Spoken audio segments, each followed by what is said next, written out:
Yo, what is up? It's that time, it's that hour. It's Righteous with another video. All right, so first thing I want to do is I want to give a shout out to everybody in my hood that I'm from, Washington Heights 193. All my peoples out there, much love, much respect. Miss ya. Happy holidays to ya.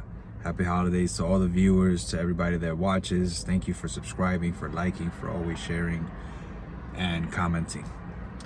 So this is gonna be a quick video about what I saw in the fight last night. So I got to see it somewhat live. I had one of those links, one of the Russian links.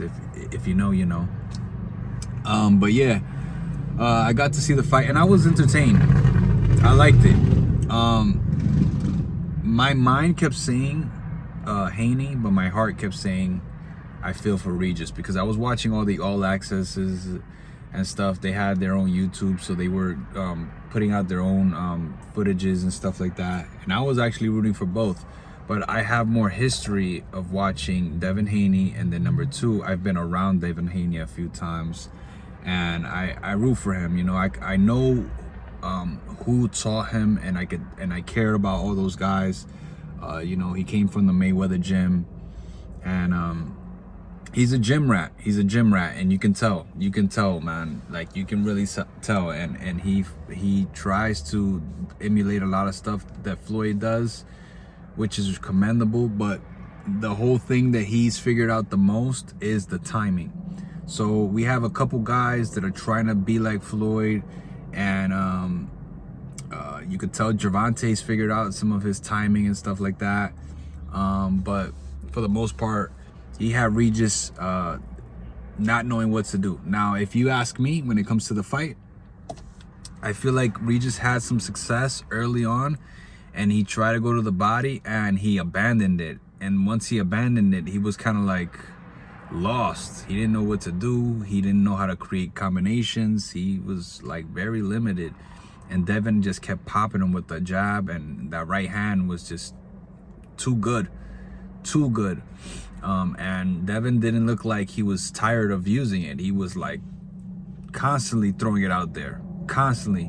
And then it got to a point where Regis was just trying to create the whole time, and he couldn't. I mean, they both were like kind of like not going all the way 100%, because they got to a point where it's like, it's embarrassing. Like, Regis was either gonna just keep eating right hands, or they're gonna have to just figure things out another way. But there was nothing else. He kept trying to recreate, and there was nothing else.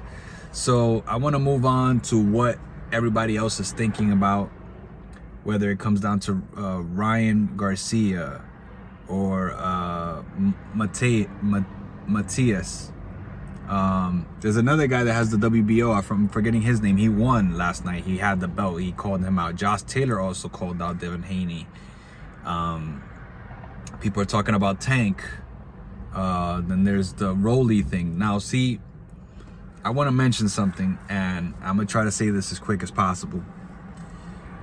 When it comes to Ryan, I don't like what he's doing, because it just seems like he's clout chasing.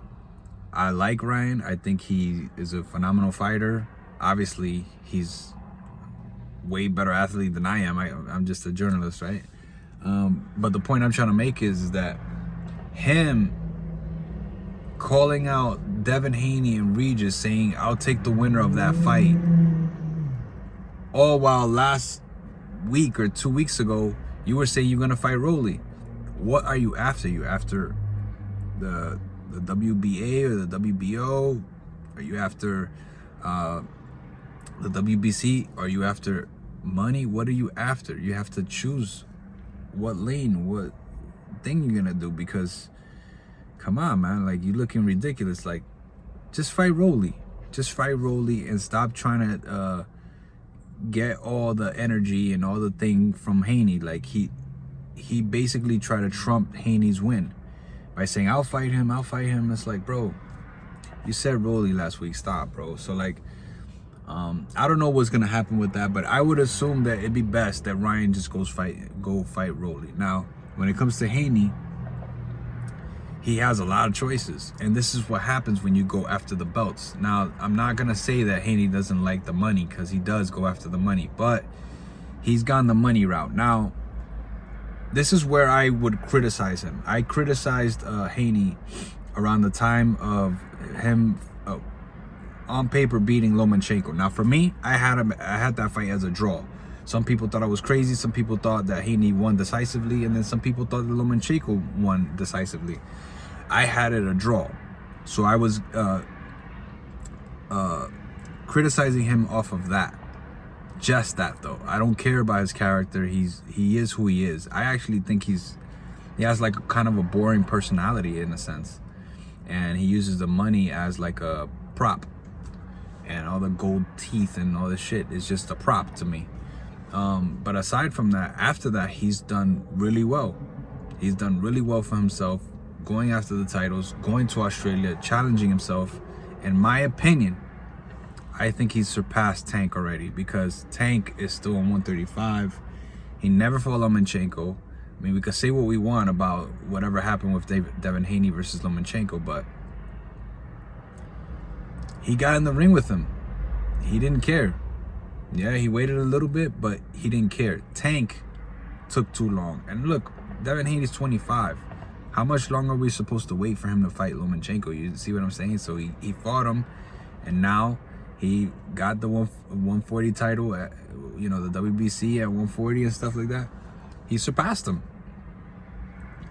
You know, when you got all these fights, you know, whether it's catch weight or this, that, or whatever, no title on the line, people coming in whatever weight they want, or you're gonna only fight at 135 and you're gonna fight guys that's from featherweight division and this. Nah, man, nah.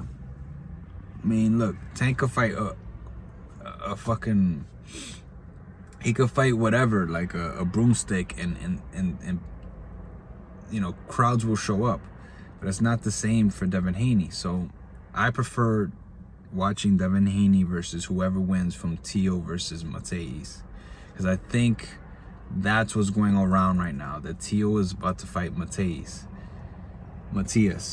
Sorry, I'm mispronouncing shit. So anyway, I think Tio might ice Matheus, but Matheus is good enough to beat anybody right now at 140. He's got enough skill, he's got enough heart, and he's got a major chin, and he cuts out the ring like a savage. So that would be a perfect fight for Devin Haney, but I just want to see who wins out of that. Now, if Devin Haney wants to stay busy fight, go fight this other dude that got the belt. I don't know if it's the WBO or I think it's the WBO, but he might have an interim, because I think Rolly has the WBO. I'm not sure. I don't know who has the major title, but they need to figure that out. All right, because they were calling guys out, and Devin Haney's supposedly taking a break. But yeah, that's my take on all this. Obviously, Matisse has the IBF, so you know he can call shots too. If he wants to hold off on Tio, he can. I really don't know who has the WBO anymore. As I've seen Tio with it. I've seen like 3 guys with it. So I don't know who has that title anymore. I have to go and check. But aside from that, that's what's ringing bells for Devin Haney, and that's what I want to see. If I'm a boxing, because I'm a boxing fan, I'm a journalist. I want to see people go after titles and the money, not just the money. Okay. So what do you guys think? Why do people keep including Tank? Tank has nothing to do with this anymore. It's long gone. Like, all right, I'm not a big fan of Ryan, but at least he's at the 140 division. Tank's not going to go up there. He's scared. That's the facts. He don't want to go up to 140. At one point, Devin Haney had all the titles at 35, bro. All the titles. We didn't hear nothing from him. And it wasn't, don't tell me that it's because of the baby moms or whatever. We heard zero from him about getting those titles, because he's not interested in titles. He just wants to make money. So let me know what you guys think. Leave a comment, share, subscribe. I'm out. Peace. And let's try to keep boxing alive, yo. Peace out. Happy holidays.